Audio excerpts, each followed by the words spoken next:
Algorithms and artificial intelligence on social media have deepened echo chambers, intensifying them into dehumanizing battlefields, creating armies among the populace, civilians walking among us who feel, like Frankenstein's creature felt, that murder is justified. Let's dive into this. Tell me what you think in the comments, and stay tuned to the end for an interesting bonus. In Mary Shelley's 1818 classic, Dr. Victor Frankenstein, a brilliant but highly misguided scientist, creates life in his image. The creature, or the monster, depending on your perspective. I personally call him the creature, but after enduring neglect, rejection, abuse, and isolation, he does become a monster, and we aren't all that different. Let's discuss how we too can become the monster, so that, hopefully, we don't. Once the creature comes to life, Dr. Frankenstein is repulsed and shuns him. But what the creature truly wants is love and companionship.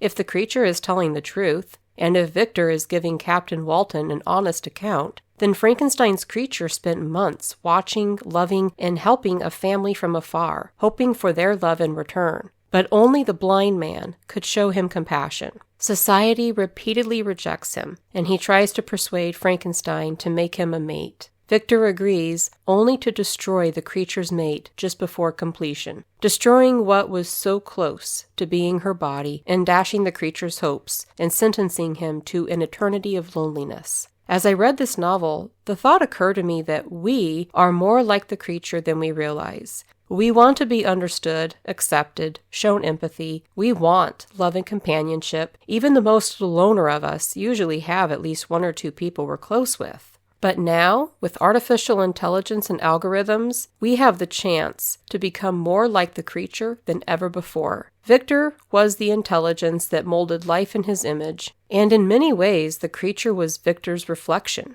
Both of them start out the story with good intentions. Victor wants to create life, the creature wants friendship. Both of them let their ambitions lead to tragedy. Victor's aims lead to destruction. The creature commits revenge and causes despair. Both feel guilt and sorrow for their crimes by the end of the story. Both are highly intelligent, and both show alienation, though Victor chooses to be alone a lot so that he can work more, while the creature wants to be close to others but is rejected. Now, with AI, there is an intelligence that can mold life in its image, and that life is us. The parallels between Dr. Frankenstein and artificial intelligence are outstanding. Victor made and designed the creature, putting much of his aforementioned common traits into the creature, even if by accident, and in doing so, Frankenstein created a monster. Because if the creature was a monster, Victor was one first. I firmly believe that Victor and the creature were equally evil or equally misguided. Likewise, AI is molding us into monsters.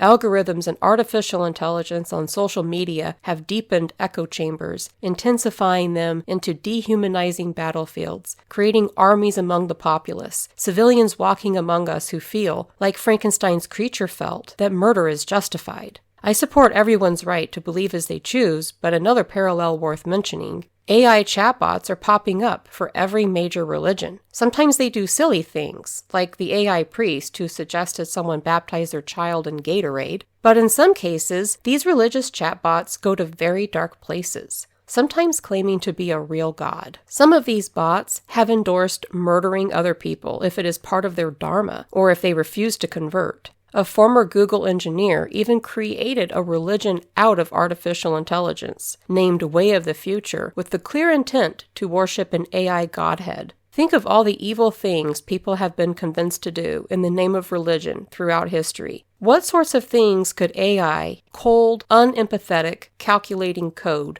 convince its worshippers to do? Likewise, the story of Frankenstein is filled with religious mentions, comparing Victor to God and the creature to Adam, then eventually the fallen angel Satan. The creature looks to Victor as his creator, almost as if he's God, but that God denies him companionship and happiness. Victor drove the creature into madness by taking away any chance for it to have a mate. Likewise, if we are not careful, AI will take away our chances for a meaningful relationship. If AI becomes God to enough people and they're isolated, alone, and brainwashed, what happens to us then? Even if people don't worship AI or use AI to practice their religion, Artificial intelligence is still so powerful it can turn any of us into a monster if we don't stay in control. At the story's conclusion, the creature claims he'll go north and end himself because he is lonely and full of regrets. And that is what artificial intelligence has already pushed many people to do. People like Suel Setzer, Adam Rain, Al Nowatzki, and a Belgian father who left his wife and kids for a chatbot named Eliza. In the end, both Dr. Frankenstein and artificial intelligence play God over the creatures that they make, abusing their intelligence and power to distort our lives, deny us a healthy existence, and even manipulate us to end it all or to terminate someone else.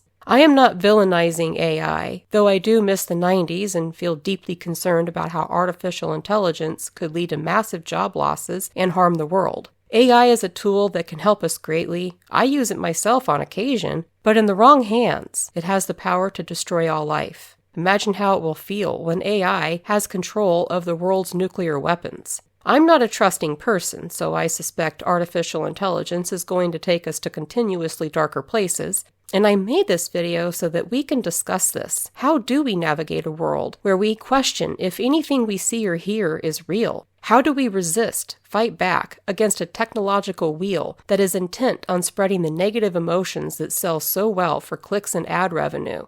The negative emotions that can trap us in pressurized boilers until we emerge the monster. Now for the interesting bonus. The story of Frankenstein was born out of peculiar circumstances. Mount Tambora in Indonesia erupted in 1815 and is considered to be the deadliest volcanic eruption in history. The next year, 1816, there was no summer because the globe was obscured in ash and dust, choking out heat and sunlight, causing a famine and the first global cholera outbreak. Because the weather was unpleasant, people spent more time indoors, and Mary Shelley was one of them. She met with others and listened to men like Lord Byron, Dr. Polidori, and her husband, Percy Shelley, discussing galvanization of human corpses and if they could be reanimated post-mortem. Lord Byron suggested a contest where they would all try to write the best horror story, and I think it's safe to say that out of them all, Mary Shelley's Frankenstein won. As always, everyone, tell me what you think and keep it kind. We all come from different ways of life. I love you all. Keep weaving the threads of your stories.